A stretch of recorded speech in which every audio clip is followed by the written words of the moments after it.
Hi, my name is Kevin Thomas, and this is Q5 Ham Radio.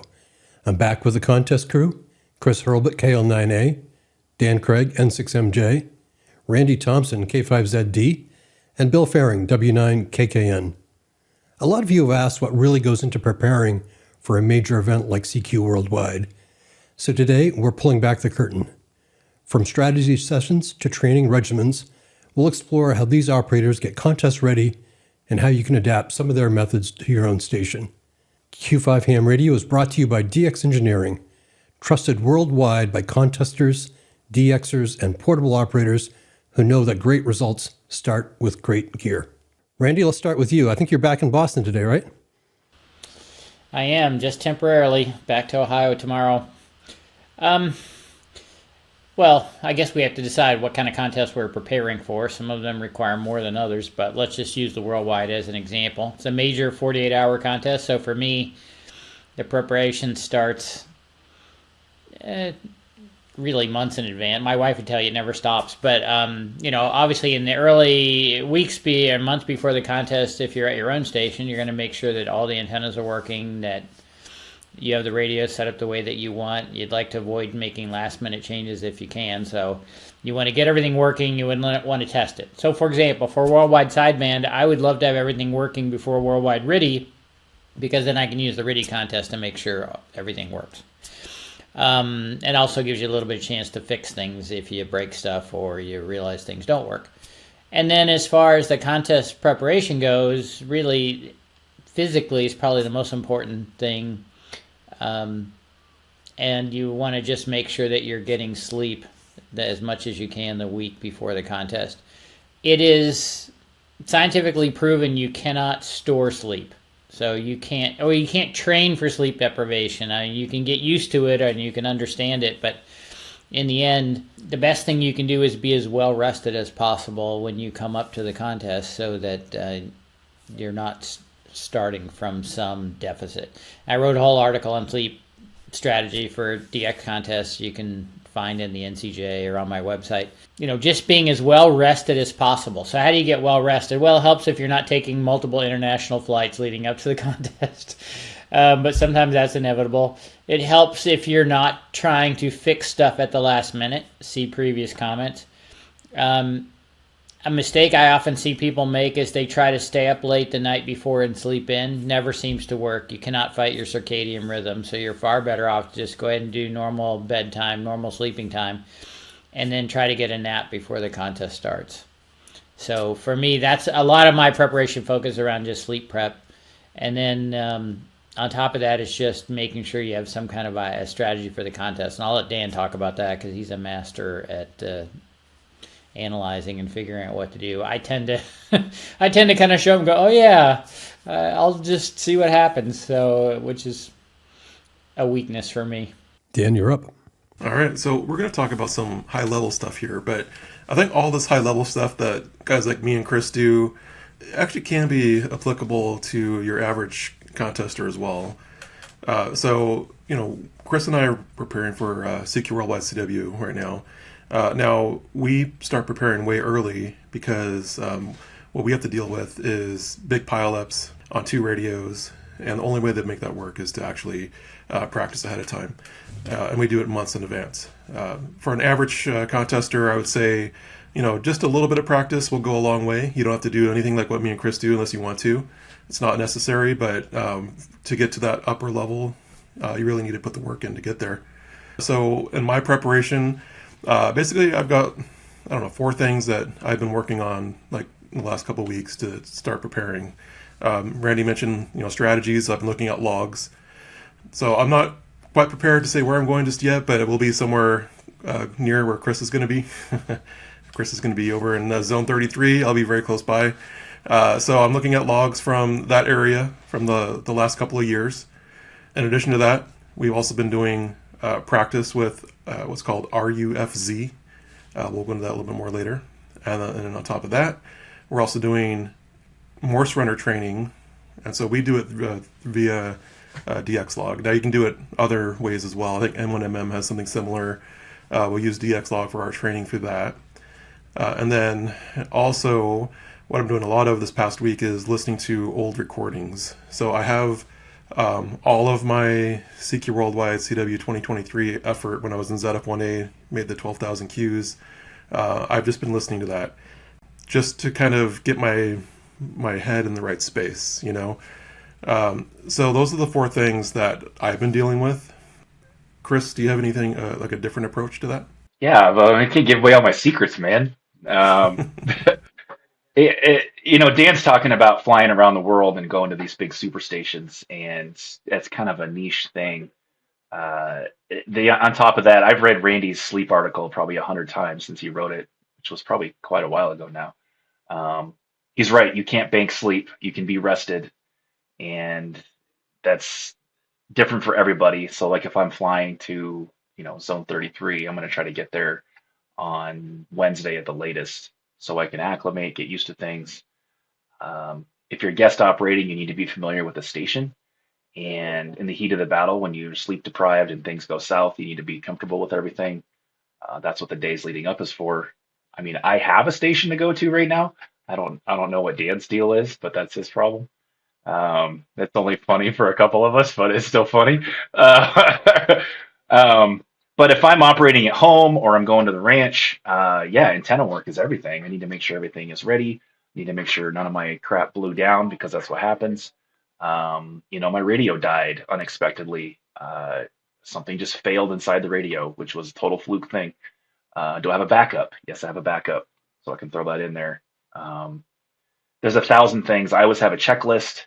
My checklist is for hardware. I have a checklist for my software, always very important, because I always forget to set a macro, and then at 0 Zulu, I'll hit the F key and I'll hit, enter or whatever, and I won't send what I want, and I'll be super mad.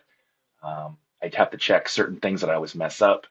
If you're phone contesting, the DBK never works right the first time. I always have to figure that out. I just don't use it enough.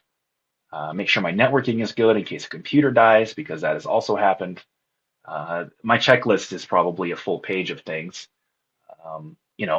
As simple as, did I refill the generator and change the oil? That's trivial, but in my case, that's super important. Another thing I wrote on my checklist: did I make sandwiches ahead of time? Well, 12 hours into the contest, and I'm super hungry, and I didn't make any sandwiches. It's like, crap. Now I got to stop what I'm doing, go over and get some food.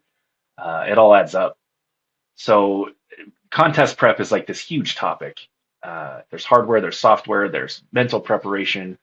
I've got spreadsheets for every contest I've ever done, with log analysis and, propagation analysis, and, do they work? Yeah. The biggest thing I always do is I think through every scenario of if the bands are going to be good or bad. Okay, if 10 meters is open in this hour, what do I do? On this hour, what do I do? So then at, 40 hours into the contest, if something changes, I'll have already run through that scenario in my head, and I'll know where I should go, because I can't logically think through that while running 2 pileups at once. But I've already thought about it 1,000 times. So I guess obsession is the right word, but if you don't obsess about it, Dan's going to roll up and kick your ass. So I think that's very important. I can't believe you didn't actually mention grocery list. You mentioned sandwich. Wow. Yeah, you're right. It's super important. It really is. And everybody's different on nutrition. I could talk about that for days. I'm a carb guy. If I don't have carbs, I can't function. And I learned that one the hard way. Everyone says, "Oh, go high protein, eat fruits, blah, blah, blah." Yeah, no, and give me some bread. When I was at Cam's a couple times and I was just crashing, it was just like, "Cam, I need bread. I don't care what it is. I just need a freaking piece of bread." And that was my savior. But that's fuel for your brain, right? Those quick sugars are what you need. And that works for me, but not everybody. You really notice the grocery list thing when you do an expedition to the Caribbean, and you're making that grocery run on Friday afternoon before the contest. And it's even worse if you have if you're doing a multi-op, because now if you've got 3 guys running around the store all buying stuff. But it sure helps to have a list, because nothing's worse than you get up the hill and realize, oh, I forgot the bread, or I have bread but no mayonnaise or mustard or anything, so we're going to eat them dry all weekend. But anyway, there's no shortage of things to think about, so it helps to think about them in advance rather than try to engineer on the fly. Yeah, I mean, and if it is a multi-op like we do in ZF several times, we know that the grocery store is closed on Sunday, so there's no sending a guy to go get the thing that we're missing. We usually load up on Thursday or Friday and just I mean, it's mostly just food that you can snack on while you're operating. As far as the meals, we sort of plan that out of who's going to go get what and when and so forth. As far as contest prep, I sort of mentioned it in the last episode that I've been trying to get a little bit more in shape. I've been, doing a lot of cardio, a lot of walking, and I find that just helps a lot during the contest to, help keep your attention, help keep you awake, help just help with your endurance a little bit because. If you just sort of been sedentary for several months and then you roll into a contest, you'll find that it's just a lot hard to keep your attention for longer periods of time. The other thing that I've been doing is I've really just been watching Chris and Dan. What are they doing in MorseRunner? And I've sort of found a regimen a couple times a day of MorseRunner, RUFZ. I have a few different modes. I have a spreadsheet where I've been sort of keeping track of progress. Am I getting better? Am I getting worse? I have been also keeping notes of contests that I've done in the last year, so that I just remember what I wanted to, what didn't I do really well last year that I kind of want to do better this year in this exact contest. So, last year in Worldwide CW, I was having a few trouble with a couple certain numbers, so I actually made calls. I made a call sign file that just consisted only of that, and I've sort of dealt with a few of the things that I was regularly having trouble with. As far as sideband, I have a little ritual that I do when I, just in the months leading up to the contest is I'll phoneticize every license plate that I see as quickly as I can, just to see if I can, get rid of the, tongue twisting and various things that can happen, just so that I can get used to quickly, translating from one to the other. And then the other one that no one else mentioned was I like to practice typing. So if you find a good tool to, just see how quickly and accurately you can type. When we've listened to some previous recordings and figured out that we said a call sign on the air correctly or sent it right in CW, but actually typed it wrong, there's nothing more demoralizing than that, because you heard it right, you just typed it wrong, and you lost the cue. That's terrible. So those are just that's just my list. So, Bill, to expand on your typing thing, I use you guys know this, but I randomize the SuperCheck partial file, so it's not alphabetical, and I put it in a randomizer. I think it's just WordPad. I will randomize the words, and you upload it to the website. It's keyboard.com, keybr.com, and you can upload a file to it. And that's my typing test. It's all of the SuperCheck partial calls randomized, so they're not in order. And that takes my typing speed from about, 69 words a minute normally to on call signs to literally over 90 in a couple weeks. And that makes all the difference, especially when you're doing high rate. It's a huge difference. So that's a good point, Bill. Well, and since you and Dan both do two keyboards, you have to practice typing the call signs with one hand and typing them quickly with one hand. That probably helps you a bunch. It's all about the home key. I actually put dots. If I have my own keyboard, I put whiteout dots on the home key, so it's raised up even more, so I can go right to it, and that makes all the difference because I can visually see it too and put my hand there. And like you said, one hand, that makes all the difference in the world. Practicing typing is a great suggestion because I notice as I get older, one of the things I always had a low error rate because I rarely made typing mistakes, just from years of typing call signs. And as I get older, I'm noticing that I have more of those ones where I just missed a letter or I transposed a couple of letters, something like that. So never hurts to practice a little bit. All part of kind of getting your head ready for what's going to happen. There is one other group of people or stakeholders in this process that we kind of forgot. You can't go into a big contest without making sure that all the people surrounding you are aware of what's going on. We're all nuts, so our family kind of knows that which things are going to happen when, but not everybody has all their people totally aware of the fact that, oh, by the way, Thanksgiving weekend I'm not around, or the last weekend of October I'm going to be here, or whatever. So just being able to clear the decks both at work and at home makes a big difference if you're really getting ready to do a serious effort. They don't all have to understand everything that you're doing, but they have to at least know that you're not going to be around, or you're going to leave early, or you're going to come in really late on Monday, whatever the case may be. Or you're going to travel somewhere warm and tropical without them and have a great time. And Yep. That's right. You're never going to see the ocean except out of the plane. right. Yeah, sit in a shack for a week. Yeah. Dan, could you dive a little bit deeper into the logs that you're looking at and what you're looking for? I know you guys offered me this advice when I went to Turks and Caicos, and it was hugely helpful. And what I basically did was look at 8 Papa 5 Alpha, and I was looking at actually create a spreadsheet of what bands he was on for how long, and it created a roadmap for me. But are you going deeper than that? Yes and no. I mean, that's kind of like the basic information that I'm trying to understand, especially when I'm going to an area where I'm not super familiar with propagation. So from zone 33, it's super easy to figure out what you're going to do with Europe, what you're going to do with North America, okay? But what do you do with Asia, okay? I have no idea. And so that's what I'm looking for in these logs is when do I work Asia, on which bands, and I think that the way that somebody can apply this, like I had a Keys reach out to me, W0AAE. This might have been last year or year before, and he asked me the same question: what should I be looking at as far as logs go?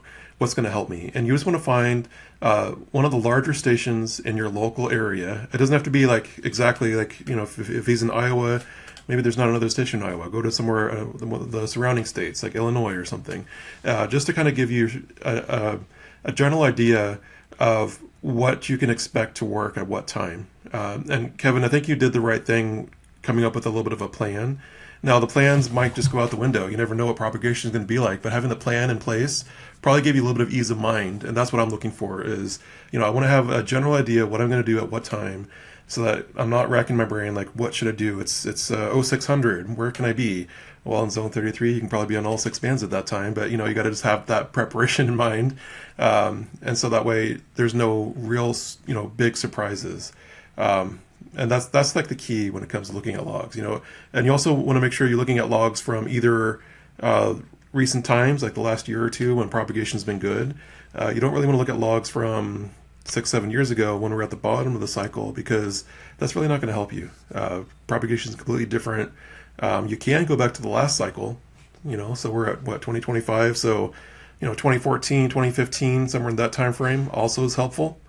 You can look at logs from back then. And again, you're just trying to learn propagation, learn things that you don't already know, when to be where.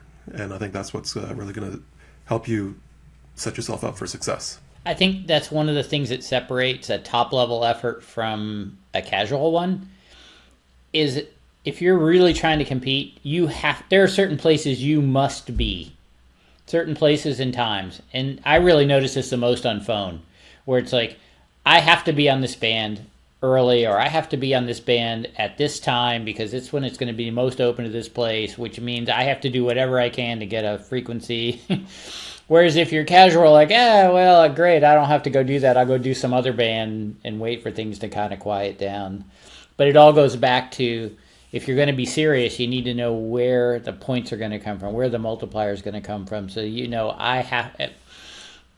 if something great is going on and I get a great run going, I know that if I don't go over here and spend a little bit of time, I'm going to completely miss out on a chunk of the world on a particular band, that kind of thing. That's where the planning really pays off. So talk to me about goal setting. I don't know that anybody has touched upon that or at least expanded upon it. I see Bud Trench at every contest post on social media exactly what his goals are. Do you guys use that as part of your prep? Yeah. So just my most recent contest, WPXCW, like Dan said, I've never been to zone 33. I have no idea. Analyzed logs until I was blue in the face. And I set a goal. And man, I got really close. I actually exceeded the goal, but it was like really close. So I thought that was pretty successful. Exceeded my goal, but it wasn't so outlandish that it was unachievable. But goals have to be realistic. I could walk in and say, "Oh, I want to make 15,000 Qs as a single op." Okay, cool. Not happening. And you have to think about your station and be realistic about your skill level and how loud you are on the low bands and how much time you're willing to put in. I think goals are very powerful because let's say you're going to operate 36 hours and you're at hour 28 and you're really close to your goal, that might get to push to the rest of it. But they can also be demoralizing if we have a, X15 flare and the bands go to crap and you're like, oh my gosh, I'm not going to hit my goal. Well, that's just the way it goes. Remember, everyone has the same problem. So I do goals. I already have my goals set out for November. They're not as lofty as I was hoping after analyzing, but they are lofty enough. So that's just going to have to be where it is for me. I thought the goal was Dan plus one. That's what I was saying. My main goal is the goal's always Dan plus one.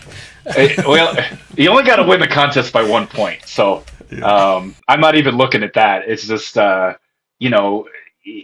thing about operating from TI7W for so many years is when the bands are good and when they're not, because you can feel it. You know when 160 is good and when to stay and when to go and when to not. Operating from place never been to, everyone's loud as hell in zone 33. But the bands were pretty marginal in May. So I don't know if that was good or bad. I might stay on a band that's not that great and miss out on, another band that's way better just by inexperience. And that's enough to lose the contest. So that's why we analyze logs. And goals are great until you don't match them, and then you're kind of bummed. Talk to me about logging software prep. I know this may seem pretty basic, but I know that I've been told by other people, certainly don't get the latest version an hour before the contest. But there's also super check partial. There's a variety of things. Will somebody tackle that? So as far as super check partial is concerned, I update it every month, and generally it's every now and then I'll do an extra update around the worldwides just in case I get a bunch of things that like maybe a popular station is going to be on the air using a new weird call sign, and I don't want them to get beat up too much in log checking. So it just sort of depends. But usually it's on the second of every month that I release the new version. Maybe sometimes a little slower than that during the summertime when there's just not a lot of updates happening. But you want two things in every piece of logging software. You really would like to have the latest super check partial file, and find where that is in your software. In some software like DXlog, you have to restart the logging program after you load it. And then there's also the country file that 81C puts out. I think he releases it every other week or so, and that includes all the prefixes and zone overrides. So W9KKN for the longest time has been in California, so that's zone 3. But a 9 call is not normally in zone 3, so that's a lot of those details are in that file. Along with the list of all of the current countries and prefixes and what their various mappings are.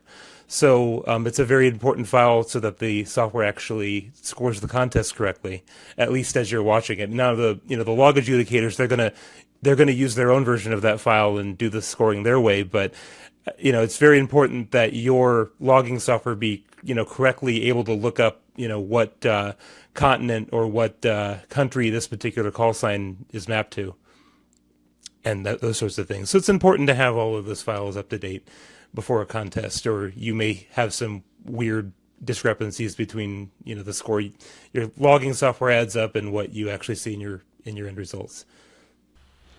So a couple of other things.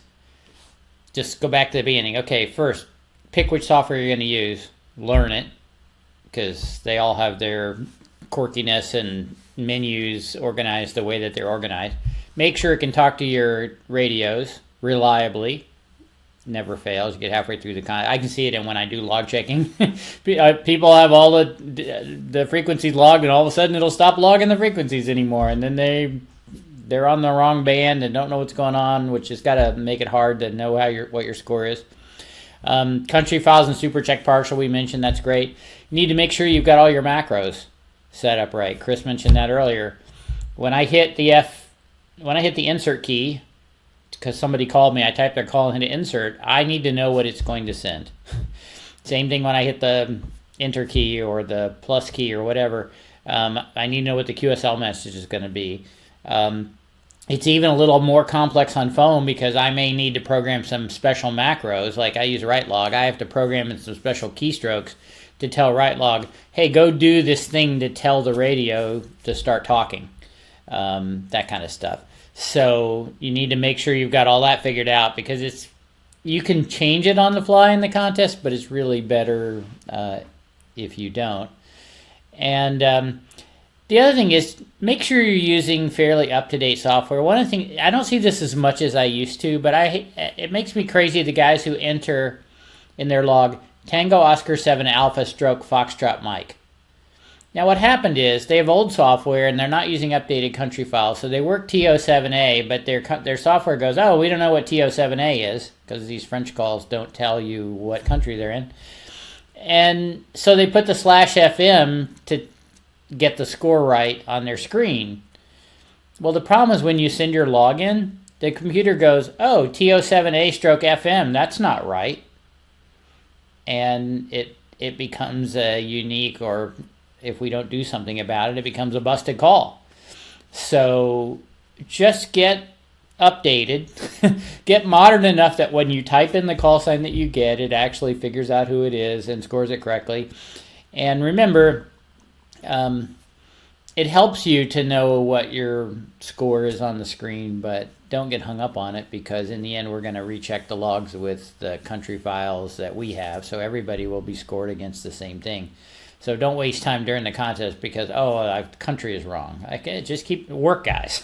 We can figure out all the scores and stuff later on.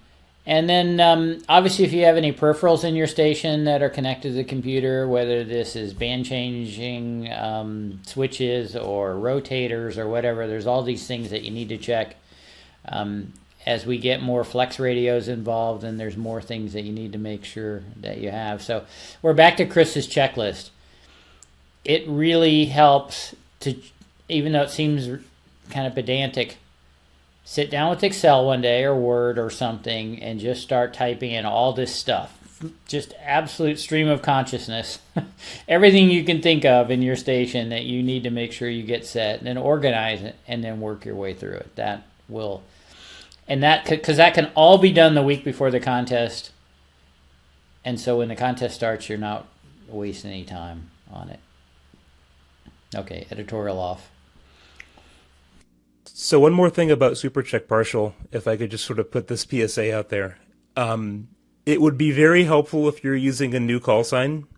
If you let me know about it, for worldwide phone, it would be really nice to know about it before October 2nd, because that's when I'm going to publish the new database that everyone's going to probably use for worldwide phone, and early November for worldwide code. The week before the contest, if you send me a new call sign that you think needs to be in that database, I may not even get to actually updating it. And even if I do, there's no guarantee that anyone's going to load that database and have it in their logger. So just email logs@supercheckpartial.com. The link's on the website as well. And if you want, just let me know about any of those additions. The other thing that I will take, if you sort of let me know about it, is if there's a call sign that commonly your call sign gets busted as, and it actually ends up in supercheck partial, because the way that I do supercheck partial is I use logs from the last 2 years to actually generate the file. So if it appears enough, it actually may, there may be a bust of your call sign that appears in the supercheck partial file.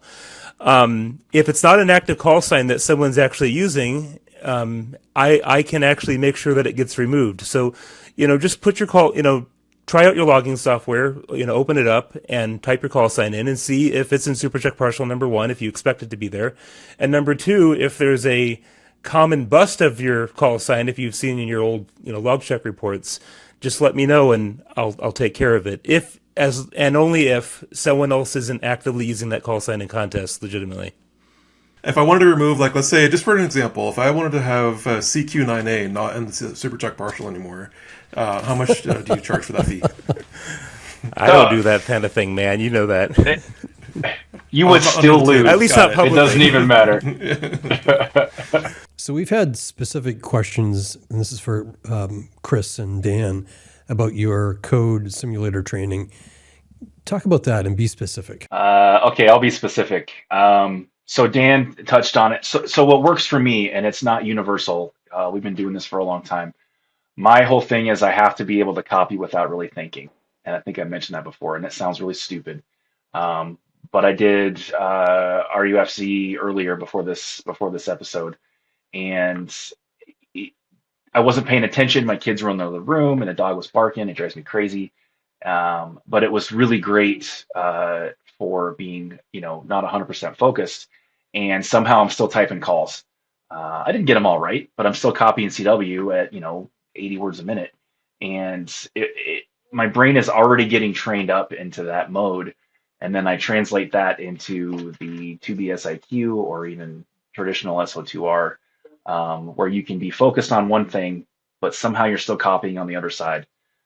It sounds really strange, but that's what I've learned to have to do, because it's hard for me to just compartmentalize and just focus on one side and not the other.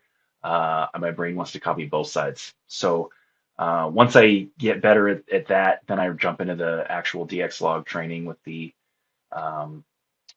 2BSIQ stuff. Now, when Dan and I train, we set everything to 11. We turn all the knobs up just to make it super damn hard.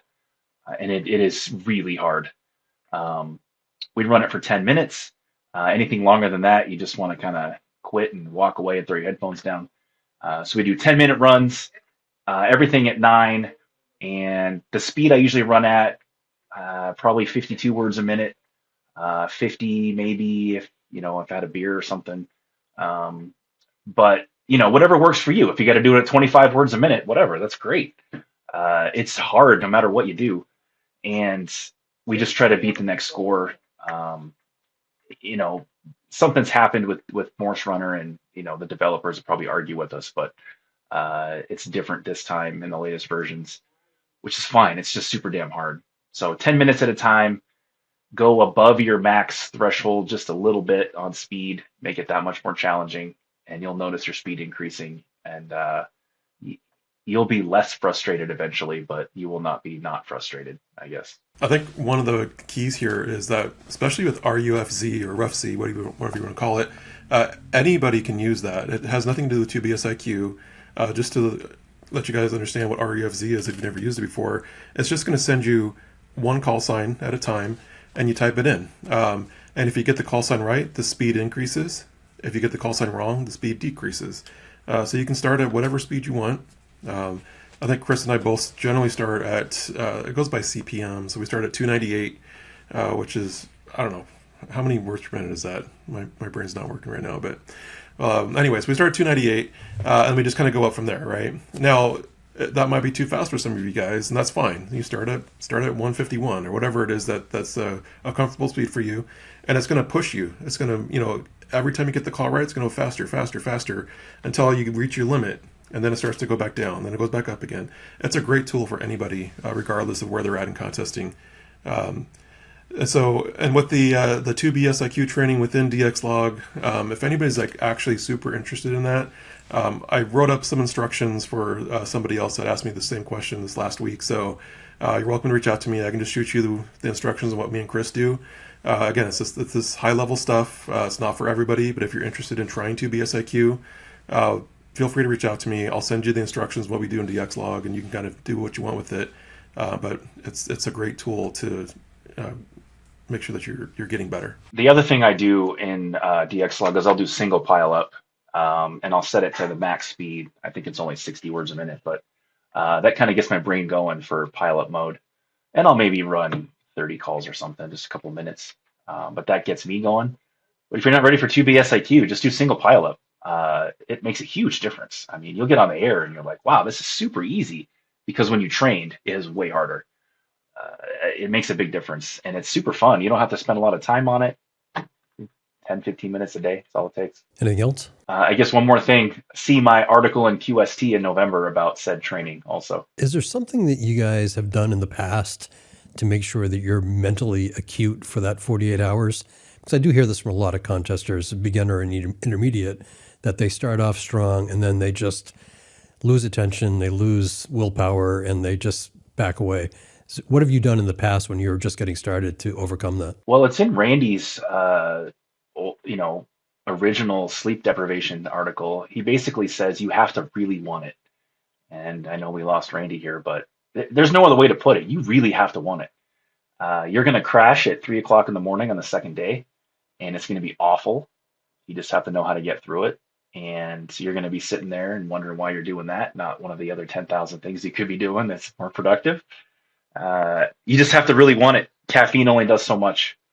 I think that's the best advice I ever got. I think just, the things we already touched on, like the goal setting, and you might have a competitor that you're going against. Obviously, me and Chris are going for, top place in the world if possible, but that's not the goal for everybody. Maybe you have a competitor across town that you're going against, and if you're going to be sleeping right now and he's on, then you're going to be falling behind.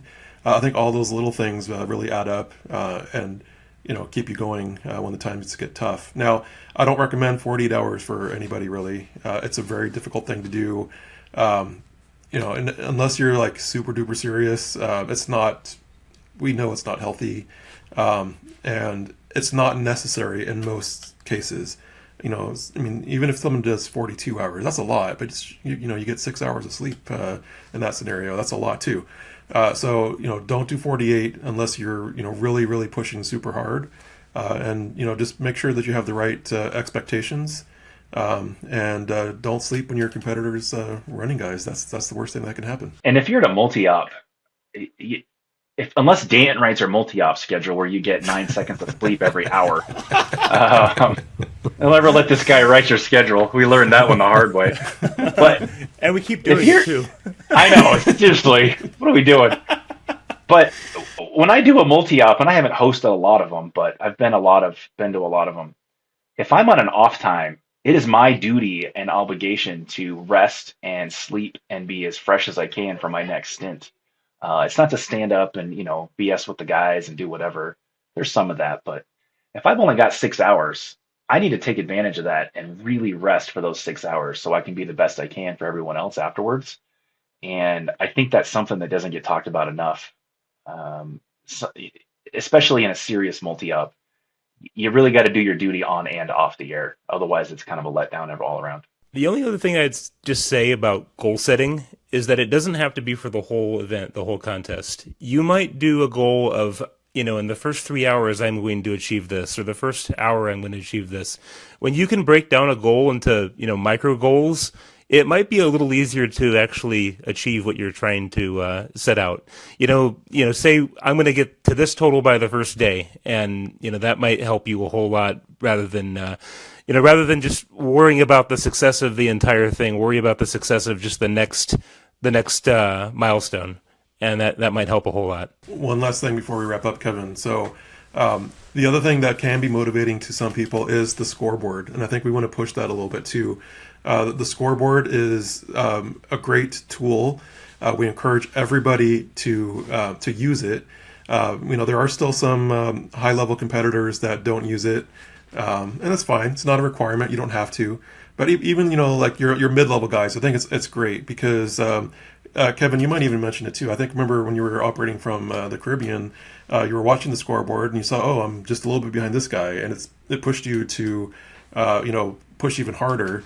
And again, you don't have to be pushing for first place, but find a guy that's near you or somebody that and compete against that guy, and you can see when it's happening live, and that's great. So unfortunately, we lost Randy. He's sounds like he's cleaning out his house in Massachusetts before moving full time to Ohio. But I do appreciate you guys hanging in here and providing some advice for the upcoming contest. My name is Kevin Thomas, W1DED. This has been Q5 Ham Radio with the contest crew 73.